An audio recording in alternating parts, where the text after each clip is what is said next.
Hello there, dear friends, and welcome once again to the Relaxed Fantasy Review. Today, we're going to be talking about bad choices when it comes to spellcasters. Today, we're discussing the Sorcerer. The Sorcerer is a class that really has to choose well when it comes to their spells, mainly because they get so few of them. A first level sorcerer gets two first level spells. That's it. I've already done lists on the best choices that you could potentially do, depending on your campaign and the kind of character you want to play, but today we're going to be talking about the first level spells that I recommend sorcerers avoid. These spells aren't all bad. They've certainly got some use cases, but they could either be replaced with other, actions or tools in the game, or they just aren't as good as other spells of the same level. So I've made a top 5 list, or should I say bottom 5 list. But before we get to it, I'd like to let you know Relaxed Fantasy Review has memberships. For just $1 a month, you can support me here on YouTube. There's a join button just below the video down there. And if you click on it, you get a couple benefits. First, you get a little badge in the comments next to your name, earning you my undying gratitude and letting folks know that you're a member of the channel. But also, you get early access to the videos. I upload videos every other day, and I upload them a day early for those who are members. So if you'd like to get early access, that's a way you can do it. If you can't support or you just don't want to, thank you anyway for watching the videos. I really appreciate the support. So, sorcerers, you're level 1. You don't have many spells. Which ones should you avoid? The first one I would recommend avoiding is Color Spray. Color Spray falls into a really niche category of spells that simply work. They just do what they're supposed to do. There's no attack roll or saving throw or anything like that. Color Spray targets a 15-foot cone of creatures, and you roll 6d10. You then total them together. On average, that's 33. And that becomes a pool of hit points. Those hit points are how many creatures you can affect.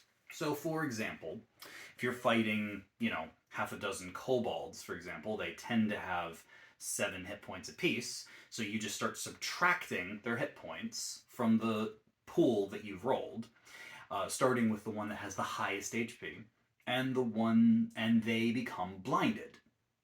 The blinded condition is actually pretty debilitating. They make attacks with disadvantage, your attacks come in at advantage, and any effect that requires line of sight just doesn't work. So it makes sense that this would be a cool spell, but there's 2 big problems with it. First of all, Color Spray is the lesser version of another spell that operates the same way. Sleep. Sleep, like Color Spray, you roll some dice, you total some hit points, and those creatures just fall asleep. They simply are unconscious, and they remain unconscious for like a whole minute, or unless someone shakes them awake or they take damage. Color Spray only lasts for 1 round and blinds them. And Sleep, like Color Spray, doesn't require a save or an attack roll. The other thing is that Color Spray is a short range thing. You have to be in combat 15 feet from your enemies with that spray cone. Which, 15 feet isn't that bad. It's a decent little short range burst, but it doesn't really have the oomph you would want. Like a spell like Burning Hands, for example, could just kill all those enemies for the same kind of spell slot. And Sleep has a range. You can do it from distance. Color Spray, while it's not the worst effect in the world, it just is outshone by other spells. And it scales terribly. You get another 2d10 dice on top of your original 6d10, but that's per upcasted level, and once you get up to like 3rd level spell slots, you're averaging 55 HP. That's gonna put like 1 enemy to sleep, maybe, or rather, it's gonna blind 1 enemy. So I wouldn't recommend Color Spray. Another one is False Life. False Life is a temporary HP granting spell. You cast it, you roll a d4, and you add that plus 4 in temporary hit points. That seems like a kind of cool deal. You get 6 or 7 temporary HP, considering that at level 1, sorcerers only have like 8 or 9 hit points in the first place. That seems like a sweet deal. But there's one big problem with this, and that is that false life costs you a spell slot. You can either give yourself 6 or 7 temp HP, or you can use that spell slot to take a dozen hit points from an enemy. And there's nothing wrong with defense. Defense works in D&D, but sorcerers are arguably the squishiest characters in the game. If you are in a situation where temporary hit points are the difference between life and death, you've probably already messed up.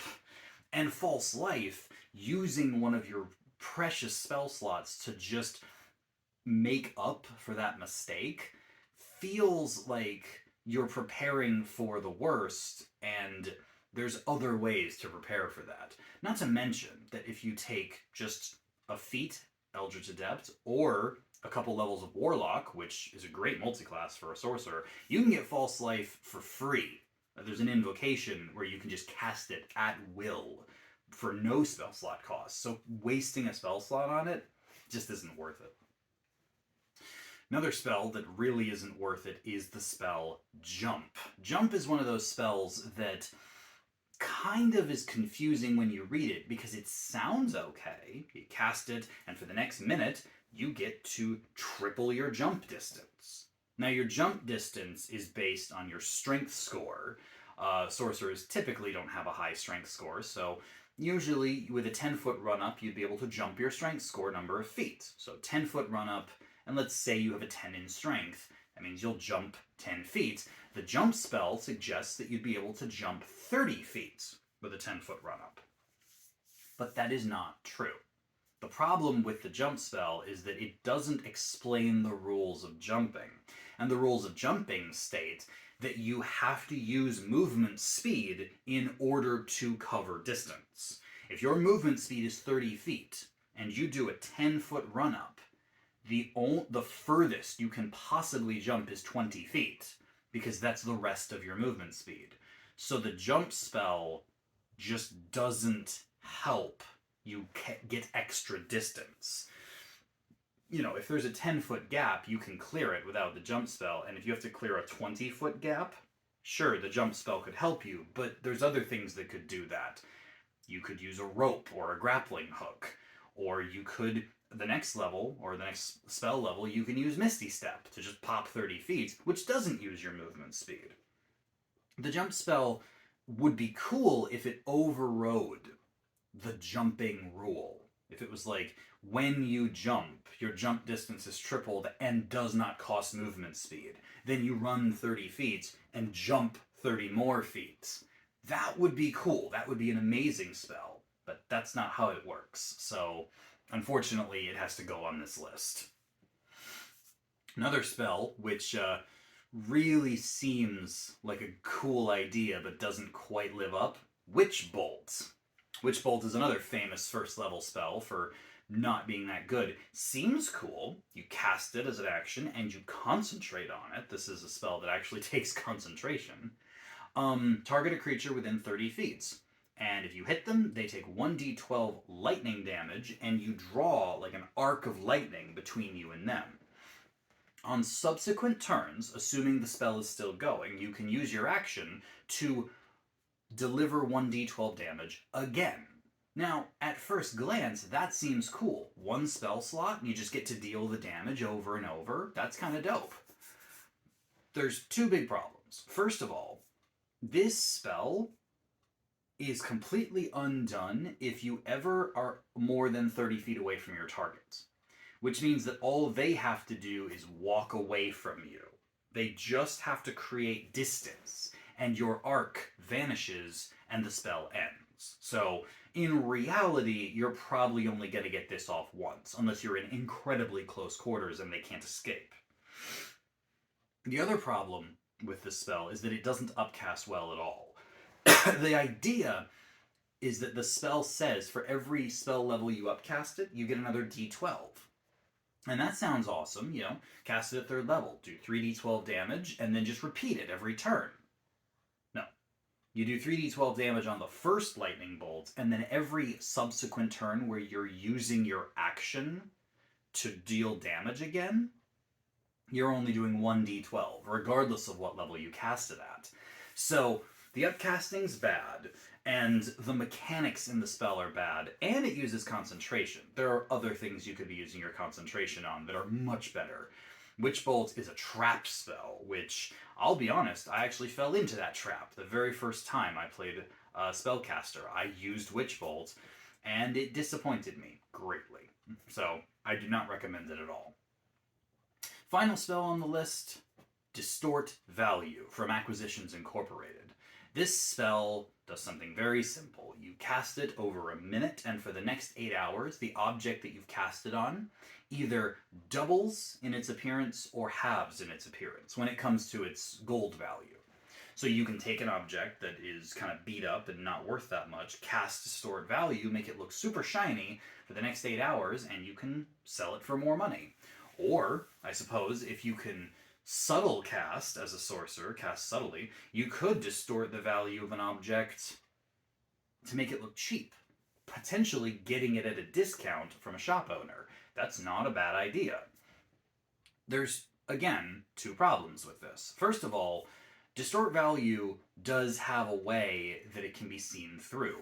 All the shopkeeper has to do is make an investigation check, and if they beat your spell save DC, they can see through the magic, which most shopkeepers probably are going to make investigation checks when they're trying to buy and sell. That makes sense that they would do that, especially if you're trying to talk them up or down in price. So there's a fail case for the spell already. The other problem is that the spell is, like, you're a sorcerer. Sorcerers are charisma casters. You want to get something on the cheap? Cast Charm Person, or do a persuasion check for a discount or an upsell.